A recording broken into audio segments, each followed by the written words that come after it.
এই তোমাদের 2025 সালে প্রথম যে পর্যায়ক্রমিক পরীক্ষা হলো তার ফলাফলের প্রথম দ্বিতীয় তৃতীয় স্থানকারীর নাম আজকে বলছি। তো ছেলেদের মধ্যে প্রথম হয়েছে মেনতাজুল মিয়া। কে মেনতাজুল মিয়া?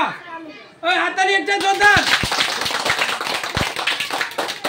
ছেলেদের মধ্যে সেকেন্ড হয়েছে মুর্শিদ আলম। জোরদার হাততালি।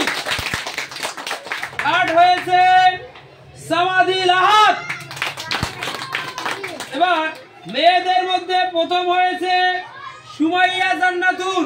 এদের জোরদার হাততালি। মেয়েদের মধ্যে সেকেন্ড হয়েছে আফরিনা ইয়াসমিন। হাততালি।